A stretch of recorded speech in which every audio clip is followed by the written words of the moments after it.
नमस्कार। सुबह के 8 बजने के साथ ही वक्त हो गया सुर्खियां अखबार की का। आपके साथ मैं दीपिका सिंह। नमस्कार, आपके साथ मैं हूं मोनिका सिंह। तो चलिए शुरुआत करते हैं, आगाज करते हैं हमारे खास प्रोग्राम का। और सबसे पहले बात करते हैं पेरिस ओलंपिक की, जिसमें विनेश फोगाट की हम बात करेंगे। प्रिय विनेश, भारत का गोल्ड तुम ही हो, ये हेडलाइन है दैनिक भास्कर में। कल दिन भर की सुर्खियां, हर टीवी चैनल की ये खबर थी बड़ी, दिन भर इस पर चर्चा हुई और आज हर अखबार की हेडलाइन है। दैनिक भास्कर का हम जिक्र कर रहे हैं। पेरिस ओलंपिक में महिलाओं की कुश्ती प्रतियोगिता के फाइनल में पहुंचने वाली पहली पहलवान बनी थी। हर किसी को गोल्ड की उम्मीद थी। ऐसा इसलिए नहीं हुआ विनेश फाइनल में पहुंची थी, बल्कि इसलिए क्योंकि उन्होंने अपने सभी मुकाबले दमदार अंदाज में जीते थे। देखिए, उन्हें हर कोई फाइटर बता रहा था, सोशल मीडिया पर वह छाई हुई थी, लेकिन अचानक एक खबर आई और एक झटके में वक्त और जज्बात बदल गए। गोल्ड से मात्र एक कदम की दूर विनेश ओलंपिक फाइनल से डिस्क्वालीफाई हो चुकी हैं और इसका कारण मात्र उनका अधिक 100 ग्राम वजन रहा और शायद इसी को वक्त कहते हैं और ये वक्त की खासियत है। ये कभी भी पलट सकता है। बहरहाल हम गर्व करते हैं, हम सभी भारतीय गर्व करते हैं विनेश फोगाट पे। और देखिए, ये वक्त उनके साथ होने का हम कह सकते हैं बहुत लाजमी भी है, बहुत ज़रूरी भी है। दैनिक भास्कर ने इस खबर को जगह दी। देश की खुशियों पर भारी पड़ा 100 ग्राम, विनेश फोगाट अयोग्य घोषित, लेकिन देश की 140 करोड़ उम्मीदों की अजय ये आवाज़ रही है। प्रिय विनेश, भारत का गोल्ड तुम ही हो, ये उनके लिए बहुत बड़ी बात है। वाकई में विनेश के लिए ये वक्त, ये दिन कभी ना भुलाने वाला एक ऐसा दर्द हो गया है, जिसे विनेश के इस दर्द में, इस तकलीफ में हम सभी उनके साथ हैं। देखिए, आपको बता दें कि कल जिस वक्त डिस्क्वालिफिकेशन हुआ था, उसके बाद मानो पोस्ट की बाहर आ गई हो, लगातार पोस्ट पे पोस्ट किए जाने लग गए हैं। लेकिन सबसे बड़ी बात थी कि प्रधानमंत्री मोदी का जो पोस्ट आया था उसे सभी ने सराहा। प्रधानमंत्री ने कहा कि आप चैंपियनों में चैंपियन हैं विनेश, आप चैंपियनों में चैंपियन हैं, आप भारत का गौरव हैं, मजबूत होकर वापसी करो। सिल्वर मेडल मिलना चाहिए विनेश फोगाट को, सिल्वर मेडल मिले। दूसरे दिन कैटेगरी में 1 किलोग्राम का छूट मिलना चाहिए। देखिए, Jordan Burroughs Olympic gold medalist ने भी तमाम बातें कही हैं। हालांकि ये भी कहा जा रहा है कि जांच होगी कि क्या सपोर्टिंग स्टाफ काम कर रहा था, इस बाबत भी जांच की जाएगी। बहरहाल ये वक्त बहुत ही कह सकते हैं कि संवेदनशील है और हम सब विनेश के साथ बिल्कुल जी जान से और उनके साथ कंधे से कंधा मिला के आज खड़े हुए हैं। तो देखिए, अब बहुत बड़ी उम्मीद थी विनेश फोगाट से कि गोल्ड भारत की झोली में आएगा पेरिस ओलंपिक में। और चूंकि देखिए, इससे पहले जो ब्रॉन्ज मेडल आए हैं और गोल्ड की उम्मीद हम करे थे, लेकिन वजन ज़्यादा होने की वजह से अयोग्य घोषित। और सबसे अहम बात दीपिका ये भी हो जाती है कि पहले जब उन्होंने बाउट किया, तो उससे पहले बाउट से पहले जब वजन किया गया तो 49.9 किलोग्राम्स था। और उसके बाद सेमीफाइनल के बाद जब वजन हुआ तो 52.7 और 7 अगस्त की सुबह फाइनल से पहले 50.1। तो 100 ग्राम वजन ज़्यादा बताया जा रहा है, जो कि तय मानक से ज़्यादा था और इसकी वजह से वो डिस्क्वालीफाई हो गई। वो अपनी दावेदारी पेश नहीं कर पाई। ना सिर्फ उन्हें बड़ा झटका लगा है, बल्कि हमने कल देखा किस तरह से इस खबर को तमाम अखबारों में जगह मिली। उनके पिता जो है महावीर फोगाट, वो भी कितने इमोशनल नजर आए और ये बात भी हमने देखी कि कितनी राजनीति इस मामले पर कल होती हुई दिखाई दी। देखिए, 2016 में भी आपको बता दें कि वर्ल्ड ओलंपिक क्वालिफाइंग इवेंट में भी विनेश का वजन 48 किलोग्राम की कैटेगरी से 400 ग्राम ज़्यादा निकला था। अयोग्य घोषित होने पर दूसरे क्वालिफाइंग राउंड में फिर ट्रायल देकर ओलंपिक में हिस्सा लिया था। हालांकि चोट के कारण उस वक्त री ओलंपिक में उनको अपना उस वक्त पद छोड़ना पड़ा था, यानी कि अपना दावेदारी को छोड़ना पड़ा था। बहरहाल आगे बढ़ जाते हैं। आपको बता दें कि फिलहाल इसके बाद विनेश की जो तबीयत थी वो बिगड़ी, विनेश को हॉस्पिटल में भर्ती करा दिया गया। उसके बाद पोस्ट उन्होंने अल सुबह किया कि वह अब ओलंपिक से संन्यास लेती हैं। आगे बढ़ जाएंगे। बांग्लादेश में हालात बेकाबू हैं, आवामी लीग के 20 नेताओं और स्वजन के मिले शव। दैनिक जागरण ने इस खबर को जगह दी है। तो फिलहाल देखिए, आपको बता दें, हिंसा की आग में झुलस रहे बांग्लादेश में बीते कई दिनों से लगातार चिंताजनक खबरें सामने आ रही हैं। छात्रों के विरोध से निकली चिंगारी से देश जल रहा है। इस बीच व्यापक पैमाने पर हिंसा अभी भी जारी है। तो देखिए, हेडलाइन ये छपी है और साथ ही साथ ये बड़ी खबर है, अंतर्राष्ट्रीय खबर है, जिस पर सबकी निगाहें टिकी हुई हैं। और चूंकि पड़ोसी मुल्क है बांग्लादेश और वहाँ पर हिंसा जारी है, तो जाहिर तौर पर इसका असर भारत पर भी पड़ जाता है। इसके बाद देखिए, वहाँ पर किस तरह से अस्थिरता फैली हुई है। अनरेस्ट सिचुएशन है। अवामी लीग के 20 नेताओं के शव मिले हैं। बांग्लादेश में समेत सरकार नहीं है, थानों से पुलिस भी नदारत है और ऐसे में हिंदुओं समेत देश के जो अल्पसंख्यक समुदाय के जो लोग हैं कहीं ना कहीं वो बहुत दिक्कतों में नजर आ रहे हैं। रविवार और सोमवार को बड़े पैमाने पर हुए हमले के बाद हिंदू समुदाय के लोग समझ नहीं पा रहे कि क्या करें, कैसे सुरक्षित रहें। शेख हसीना की जो पार्टी है अवामी लीग से जुड़े लोगों का सबसे बुरा हाल है। पार्टी के जो दफ्तर हैं, नेता कार्यकर्ता, उनके परिवारों पर लगातार हमले हो रहे हैं, उनकी संपत्तियां लूटी जा रही हैं, फूकी जा रही हैं। अभी तक 20 लोग अवामी लीग के जो नेता हैं वो मारे गए हैं, उन परिवारों के 9 लोग मारे गए हैं। कुछ के शव मिल चुके हैं, दर्जनों लापता भी बताए जा रहे हैं। ढाका में एक्टर शांतु खान और उनके पिता सलीम खान की भी पीट कर हत्या कर दी गई। सलीम खान अवामी लीग से जुड़े हुए थे। तो ये सिचुएशन जो है बांग्लादेश में बनी हुई है। अस्थिरता का माहौल किस तरह से, अस्थिरता छोड़िए आप, हिंसा का माहौल, हिंसा का जिक्र किया जाए तो देखिए तख्ता पलट के बाद से कहा जा रहा है कि जो अल्पसंख्यक हैं, जिसमें हम माइनॉरिटीज़ की बात करते हैं, हिंदुओं की बात करते हैं, जिसमें साफ तौर पे लिखा हुआ है कि चाहे सिलहट हो, खुलना हो, बसियाल हो, चटगांव हो, राजशाही हो, ढाका हो, मेमनसिंह हो, डिवीज़न हो, सभी जगह हिंदू या तो 4 दिन से घर में कैद हैं या जान बचाकर भाग चुके हैं। हिंसक भीड़ बहुल इलाकों में, यानी कि जो ऐसे हैं अल्पसंख्यक है, उनको यहाँ पर टारगेट किया जा रहा है। अच्छा, इसमें ये खास बात है कि ऐसा नहीं है कि हिंदुओं को टारगेट किया जा रहा हो, बल्कि जो लोग सपोर्ट कर रहे थे शेख हसीना का, चाहे वो मुस्लिम ही क्यों ना, उनको भी खदेड़ कर मारा जा रहा है, उनके भी घरों को जलाया जा रहा है। और इस बीच आपको बता दें कि शेख हसीना की पार्टी आवामी लीग के 20 नेताओं के शव बरामद किए गए हैं। ये अपने आप में बहुत दुखद है। इसके अलावा देखिए पूरी पार्टी तो तहस नहस हो चुकी है। अब ढूंढ ढूंढ कर उन नेताओं को मारा जा रहा है जो कि सपोर्ट कर रहे थे शेख हसीना का। चलिए आपको बता दें कि प्रधानमंत्री पद से इस्तीफा देकर भारत पहुंच चुकी है शेख हसीना और आवामी लीग के नेताओं को उपद्रवियों के गुस्से का लगातार सामना करना पड़ रहा है। ये जो कंडीशन बनी हुई है, ये कंडीशन कब तक रहेगी, देखने वाली बात होगी। चलिए मोनिका आगे बढ़ते हैं।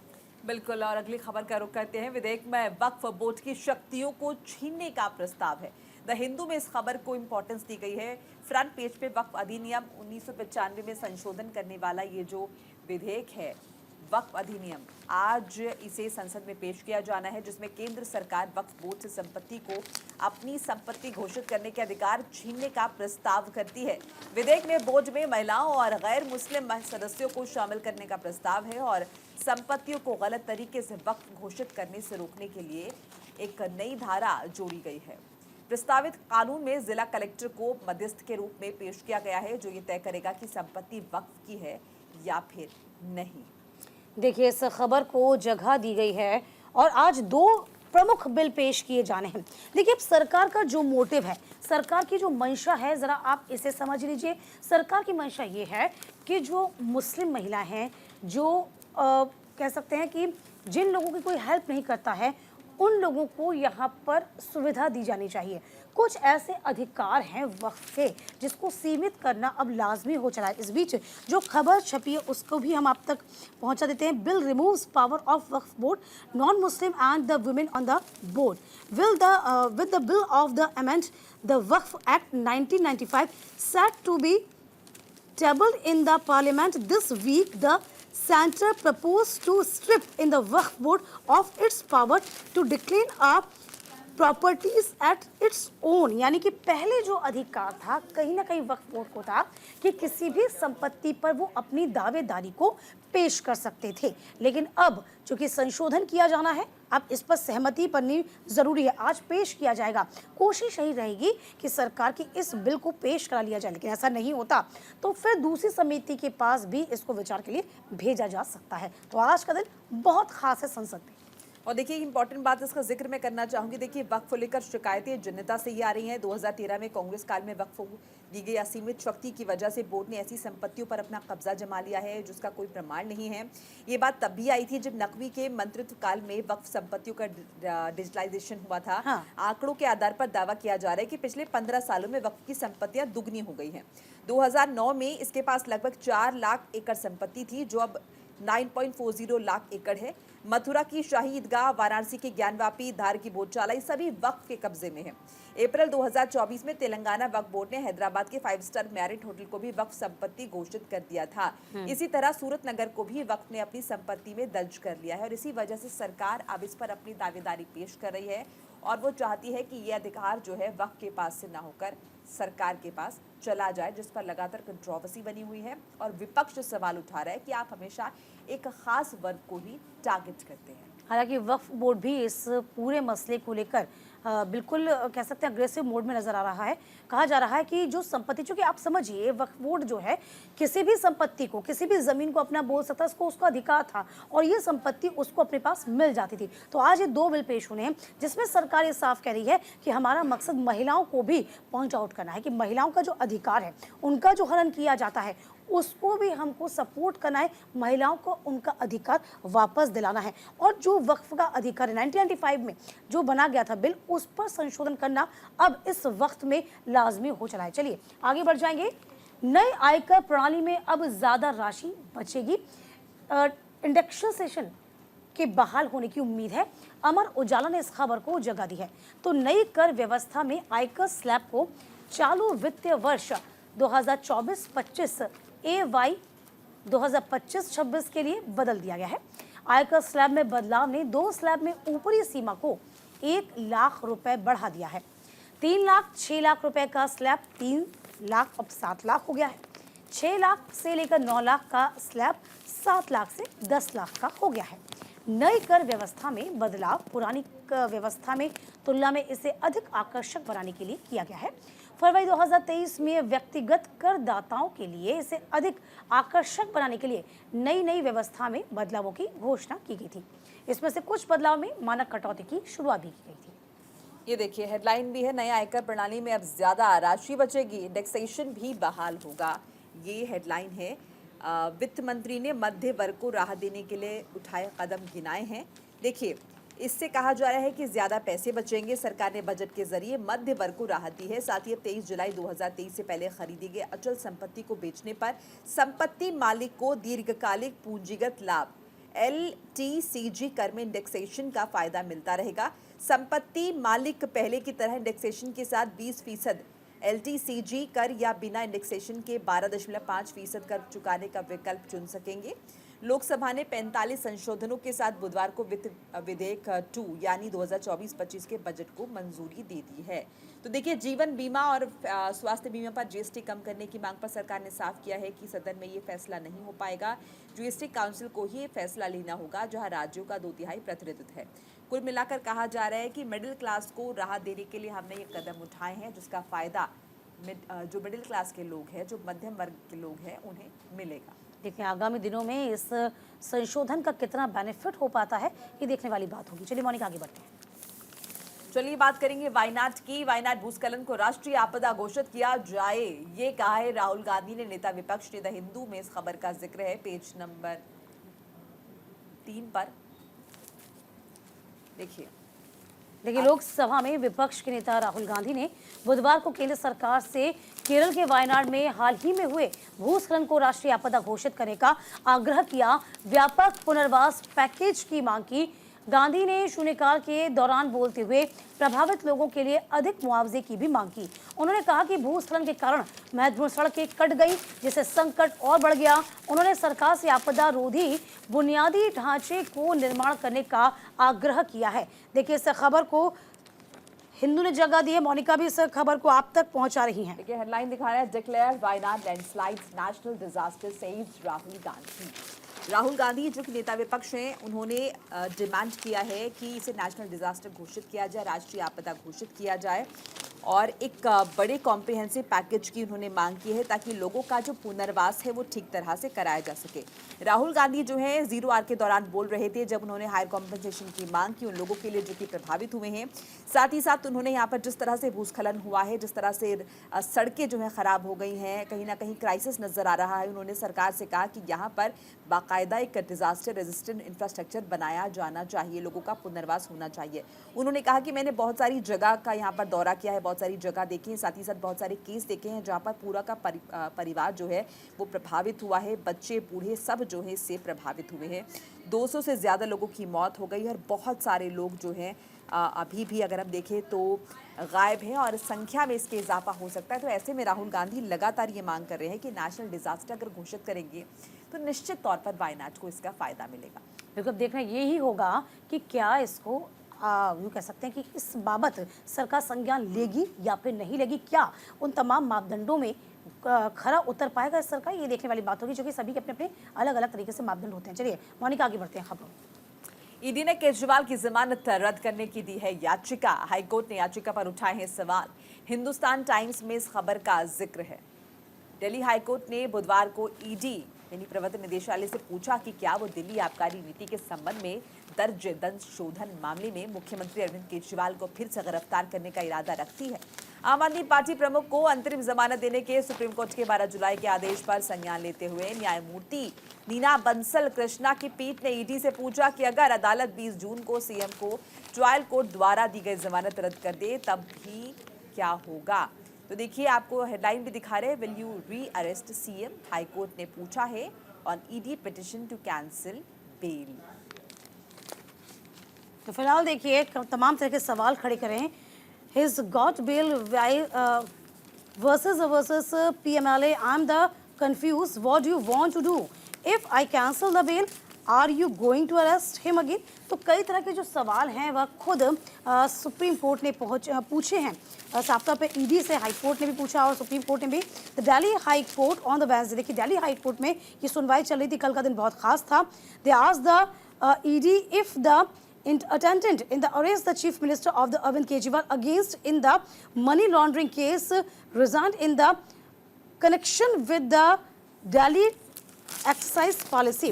तो फिलहाल देखिए तमाम तरह की बातें यहाँ पर कही गई हैं। तमाम तरह की बातें पहले भी पूछी गई थी कि क्या आप वापस से, यदि हम बेल देंगे तो वापस से आप उनको अरेस्ट करेंगे। यहाँ पर फटकार पहले भी ईडी को लग चुकी है। ईडी को लेकर पहले भी कहा जा चुका है कि देखिए आपको इतना लंबा वक्त हो गया पूछताछ करते करते, लेकिन आप अभी भी तमाम तरीके की चार्जशीट इस वक्त दाखिल हो जानी चाहिए थी, वो चार्जशीट भी आप दाखिल नहीं करवा पा रहे। इसके लिए वजह आखिरकार क्या है? इस बीच आप हमेशा से ये कोशिश करते हैं कि अरविंद केजरीवाल की जमानत हो, कैसे ना कैसे इसको रोका जाए। बिल्कुल, तो सवाल दागा गया है कि क्या उन्हें फिर से गिरफ्तार किया जाएगा कोर्ट की तरफ से। बहरहाल एक छोटा सा ब्रेक यहाँ पर हम ले लेते हैं। ब्रेक के बाद फौरन लौट रहे हैं कुछ और खबरों के साथ। आप देखते रहिए न्यूज़ इंडिया।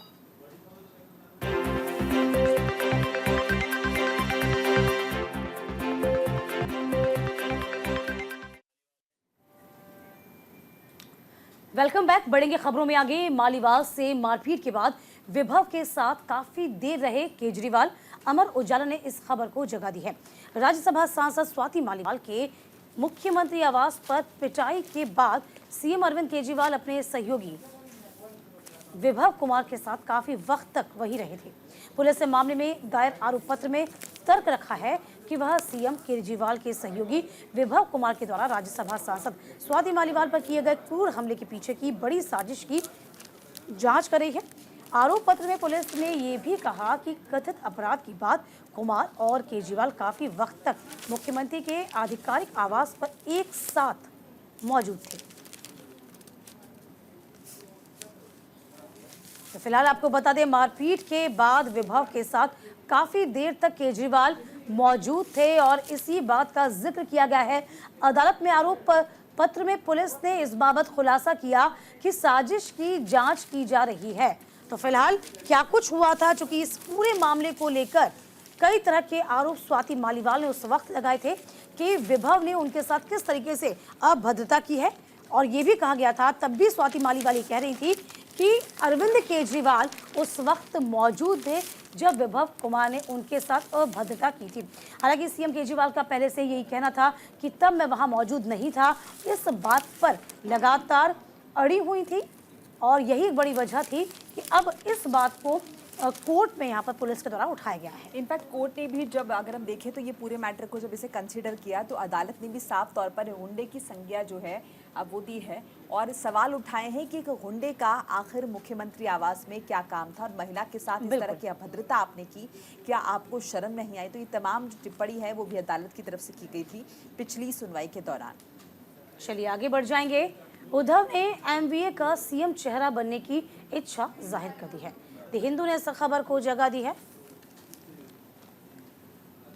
तो फिलहाल देखिए, आपको बता दें कि कल किस तरीके से पहुंचे हुए थे उद्धव ठाकरे। अब देखिए, महाराष्ट्र में होने वाले हैं विधानसभा चुनाव और विधानसभा चुनाव से पहले तमाम तरह की अटकलें लगना शुरू हो गई हैं।